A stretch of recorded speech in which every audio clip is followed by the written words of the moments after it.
The member for Shepparton. Thank you, Deputy Speaker. Good afternoon, everyone. I would like to begin by acknowledging the traditional owners of this land, this wonderful land where we meet today, the peoples of the Kulin Nations. I would also like to pay my respects to the people from my land, the traditional owners, the Yorta Yorta peoples, and pay my respect to their elders present and emerging. It is an honour and a privilege to stand here today, and in following Jess, member from Kew, it just shows the opportunities for all. We come from very different backgrounds. My mum was born in Shepparton, and I'm the fifth generation from the Doherty line. My parents moved away from Shepparton, firstly to Melbourne, then on to Sydney, where I was born. My dad was a talented musician who played piano. He was lured by the bright lights of Sydney and the dream of working with a big professional show band. After a period of time and a growing family of 5 young children, they decided this was not a life for a young family, so they decided to move up to Queensland, where they were told there was plenty of work in the mines and good money to be made. My mum became homesick and wanted to return to her hometown of Shepparton to be with family. I was 4 years of age when we travelled down from Queensland in a station wagon with 5 children, my dad's keyboard on the roof and minimal belongings. After staying with family initially, we moved into a small farmhouse followed by a few months at the Shepparton Lake Caravan Park. Apparently my parents were told if you moved into a caravan with 5 children, it would increase your chances of securing a house. It worked. We moved into public housing in a neighbourhood filled with hard-working people raising their young families. My family grew and I have 4 wonderful brothers and 2 sisters. I have such fond memories of the fun times growing up in this neighbourhood, and I have remained friends with many of them today. It is interesting when you look back at that housing model back then that gave young families the opportunity to purchase a home at an affordable price. Opportunities that don't seem to exist today. Unfortunately, my parents didn't purchase their home, but many did. My dad was a hard-working man, usually working 2 jobs to make ends meet. He worked in a number of jobs over the years, including the local abattoirs, factory work, retail and cleaning, as well as his musical gigs on the weekends. From around 5 years of age, I started singing with my dad at the local pubs. A highlight was when we secured a big gig at a Lions Club convention. I was an excited 8-year-old dressed in red sequins, and we performed in front of over 600 people. These are my most precious and favourite memories with my dad. My mum attended to home duties and raising 7 children. We had some family challenges, with my dad suffering from mental health issues and alcohol dependency. This led to family breakdown, and to most of my brothers and sisters leaving the family home at a very young age. I left school at 15, not by choice but by circumstances. I had moved out of home and began working full-time in a local retail gift store. My bosses, Olive and Brian Gray, were so kind and supportive, as were many others during that time. I moved in and out of a range of accommodation arrangements. Some arrangements were much better than others. At 18 years of age, I took on the care of my 15-year-old sister. We both were working full-time. I recall our first accommodation was a 1-bedroom flat with bunks. We paid our bills and rent, and we did what we needed to do. My sister Keely is here today. I'm incredibly proud of all of my brothers and sisters who have supported each other and who have had successful lives. We were estranged from our parents for a period of time, but rebuilt our relationship. Sadly, we lost my dad 30 years ago. He succumbed to his mental illness, and my mum died just a few years ago. She was enormously proud of her children. She was known for carrying my Merrill business cards in her wallet, proudly showing them when the opportunity arose. After 6 years working with Olive and Brian, I changed jobs, moving into the beauty industry. This was a great career that would span over almost 30 years. I worked in pharmacy, which also included a role at a local television station as a makeup artist on the morning breakfast show with Jen Dean. I was contemplating a career moving to Melbourne after being approached by a national cosmetic company, but destiny had other ideas. I met my husband Brendan, and as the saying goes, the rest is history. We married in 1986, and not long after, I secured a traineeship at a local salon. As a trainee, the position was lower paid than my other job and also included having to travel to Melbourne and being away from home. We had a mortgage and I wanted to contribute. Brendan didn't hesitate to encourage me to take that position. We would manage. We went on to have 2 wonderful daughters, Emma and Olivia, who are my greatest joy in life. One of my greatest wish was to give my daughters the educational opportunities that I never had, and a stable family. Brendan owned a small retail menswear business with his father Matt, and the business ran for over 64 years, in which Brendan worked for 43 years, and has recently retired. Well earned, I say. The region has a history of long-term, generational, hard-working family businesses, both large and small, who have contributed so much to our region. People like Pat and Tina's much-loved local BP station, now run by their son Joe and his wife Angela. They will soon celebrate 50 years in business. The thing I love about living in a small community is we are so connected and we cheer each other on. I opened my own business in 1988 and not long after opened a training school. You could not train locally in the beauty industry, and in fact I was the first to offer this training in Shepparton. I went on to broaden my business nationally, securing work with other companies and brands, as well as expanding into online learning, in line with the changing times. It was an incredibly rewarding career and a reminder that you can have great success and opportunities in regional areas. It was a busy time in our lives running 2 businesses and raising a family. Brendan and I have invested our lives in a region that we believe in and love. I had a wonderful career and I wanted the same for others into the future. I wanted to contribute to the success and progress of our region and for the future generations. So in 2016, my next life experience and journey began when I was elected into local government. My 6 years in local government included almost 4 years as mayor. It was a steep learning, but also an exciting realisation of the impact and the difference that I could make. The community saw my passion and determination and how hard I worked, and my determination to make a difference. That same passion I bring here with me today. I live in a very unique and culture diverse community, made up from many nations from around the world. We have a very strong, long history of successful migration and the success and contribution for many families making Australia and the Goulburn Valley their home. We have a deep connection to the land and the Indigenous people, and in fact we have one of the largest Indigenous populations outside of Melbourne. My very special friend Auntie Faye is from the Stolen Generation, and she continues to cheer me on, support, encourage and inspire me. If I need a friend or someone to lean on, she is there. I also acknowledge my childhood friend who grew up in my same neighbourhood and recently elected to council, Councillor Greg James, the very first councillor elected to the Greater Shepparton region. The very first Indigenous councillor elected to the Greater Shepparton region. Our Albanian community shared their story through a documentary attracting worldwide acclaim and winning awards. They shared the story of their history, their long history and connection to the region, as well as their struggles, success and opportunity that they were afforded in this great place. Australia's first Albanian mosque was built in Shepparton back in 1960, and I acknowledge the recent retirement of Imam Ejam Bardi and acknowledge his amazing 41 years of service at the Albanian mosque and to our community, and a very close friend of mine and supporter during my mayoral terms. Their story is similar to the many who came to the land of opportunity, but who contributed so greatly to the future and the success of the region. We are a bold, resilient and progressive region. One of my greatest aspirations has been to showcase the region as a great place of success and opportunity.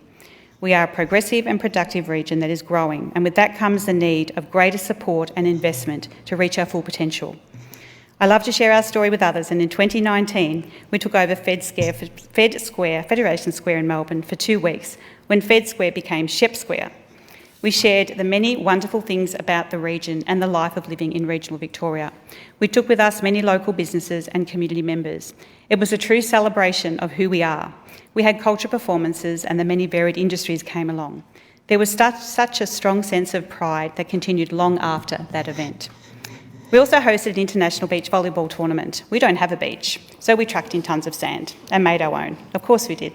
Both of these examples attracted investment and opportunity by putting ourselves out there. We mustn't put up roadblocks to success. We have to find a way to achieve the things we need, and that is what I intend to do right here in Parliament. Canatrek, a multi-million-dollar investment in our region, came about through the International Volleyball live stream, where CEO Tommy Hupert saw me telling the reasons why a business should invest and come to the region. It was a 42-degree day, I had no shoes on and was on the sand. I have a very loud voice and I will continue to use that voice to help attract further opportunities. The Regional Commonwealth Games idea came from Shepparton, and it was Shepparton who progressed the business case, supported by a few other councils. Never say never, I say.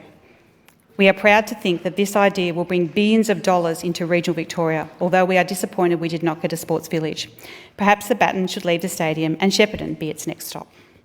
We are a successful region with many industries, including agriculture, horticulture, manufacturing, processing, transport and businesses both large and small. We are known as the food bowl for good reason. For example, 54% of the state's apples, 78% of pears, and 57% of apricots. 25% of all Australians' milk, accounting for 2.3 billion litres of milk per annum. The recent floods have impacted on our farmers and their produce dramatically. It is critical that the farmers get ongoing support, as well as the many industries that have been affected, to get back on their feet. We also must protect our industry with water security and no buybacks. We have many wonderful, successful long-time companies and industries such as SPC, recently celebrating 100 years, Pentel, Unilever, Campbell's Soup, Tatura Milk, Beggar Cheese, Freedom Food, J. Furphy's and Sons, and many more who contribute to the history and the success of our region. You will see many well-known products on the supermarket shelves, not only nationally but also internationally. We are very proud of our companies and industries and the contributions that they make. Many do not realise the enormous amount of products and produce that come out of my region. We might be a small region, but we are doing very big things. Whilst we are on figures, 25% of the state's trucks are registered in the Shepparton region. So as you can imagine, along with other large transport vehicles driving through the middle of Shepparton and Mooroopna, this equates to a great deal of traffic, with numbers constantly increasing. So can you imagine shopping or trying to park in the main street with a constant convoy of trucks and heavy vehicles belting past you? This is putting lives at risk and slowing down the efficient movement of transport. On pre-poll, we witnessed a truck and car sideswipe each other right in the front of the polling booth. We saw the impact of having only one river crossing during the floods, when the Peter Ross Edwards Causeway was flooded and completely shut down, causing complete chaos at an already stressful time. We had the Australian Defence Force picking up hospital staff and healthcare workers to transport them through the floods and across the bridge to get them to work. We are the only major regional city without a bypass. The Nationals, under federal member Damien Drum, committed $208 million to the Shepparton bypass, and the state government has invested over $10 million into the business case. I am pleased that the Premier has announced he is committed to this project, and I look forward to seeing the next steps to make that happen. I am proud of the community in which I live. We are a united community, creating a sense of belonging and connection. During the pandemic, when we had 20,000 people in isolation, our community were incredible, the way we cared and supported each other. The city of Shepparton basically shut down. I acknowledge my friend Azem and his wife Jehan, who provided over 14,000 meals over 3 weeks with a convoy of wonderful volunteers. But it is not only in times of crisis does Azem support our people. He supports the homeless and those in need every day, as well as the CFA during the bushfires and floods or wherever he is needed. And I also would like to acknowledge our frontline workers, healthcare workers, and the many amazing volunteers and organisations that have supported our community and still are during the pandemic and now during the floods. We must address the cost of living, the housing crisis and homelessness, affordable housing, rental affordability and housing availability. We are so far behind, and the problem will continue to grow without immediate action. Everyone deserves a place to call home and a roof over their head. Every day I see people struggling to make ends meet. I am shocked at the state of our crumbling and unsafe roads, and I urge for an increase in funding to address this. We are facing challenging times, with my region heavily impacted, as I said, by the recent floods and storms. And as a matter of urgency, we need to do all we can to get people back into their homes and businesses supported and open. There is confusion and inconsistency, and almost every day I have people coming to my office asking for help. They know that my door is open. We must address the health crisis, the elective surgery waiting list and the 000 responses. We have GP shortages, teacher shortages, we need more mental health support, and we have a burnt-out health workforce. We must ensure that regional Victoria is also considered, and please, we must consider looking at other ways and different ways to attract and increase the job workforce. Let's look at some incentives. I urge investment into our region, including the final stage and the completion of Goulburn Valley Health redevelopment, and it was pleasing to hear today that the Labor government are very supportive of doing that. And again, the Shepparton bypass. We also have redundant school sites after merging 4 of our high schools. The future of these buildings and sites must be determined, and the return of choice in our secondary public school system. We need investment in the many ageing, sporting and recreational facilities.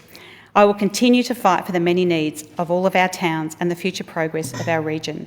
There is so much work to be done. Premier has also said that he will govern and support all the people of Victoria. That must happen, and that regional Victoria receive our fair share of investment and support. I want to thank the many people who supported me during my campaign. My committee, head by Lindsay Dan, Peter Ryan, Ian Powell, Don and Cheryl Kilgour, and former National Party's member Jeanette Powell, who encouraged me to stand. Jeanette was the first woman elected to the National Party and is a very close friend and mentor. It is wonderful now to have 6 women and 5 men in the Nationals. Something we're very proud of. I would also like to thank Head Office, the members, and particularly the Nationals team. Everyone has been incredibly welcoming and supportive as I take on this new learning, but also sharing the same passion. My passionate volunteers and supporters, Azem, Jehan, Cami and Preet, and Peter Ladasua, who all worked hard in their communities to help ensure that people were aware of my commitment and passion. My amazing friends and volunteers who are here today, Sev, Robbie, Alison, Cheryl, Sarah, Jodie, Carmen and Mel, Barry, Anna, Helen and Gracie, and the many hundreds of volunteers, you know who you are. I would not be here without your incredible support, and I am so very grateful. For those that donated and displayed my corflutes on their fence or in their businesses, thank you. Also thank you to everyone who put your faith in me. It is such a privilege and an honour to represent you in this Parliament. Thank you for my 2 beautiful daughters who have encouraged me and cheered me on. My husband Brendan, your commitment, positivity, love and support has never changed during the past 36 years. You are my biggest fan, cheering me along with pride, love and devotion. Finally, I look back at my 15-year-old self. I'm proud of what I have achieved. As I stand here in Parliament, yes, I pinch myself, but I know this is where I need to be. I will work hard every single day. Thank you.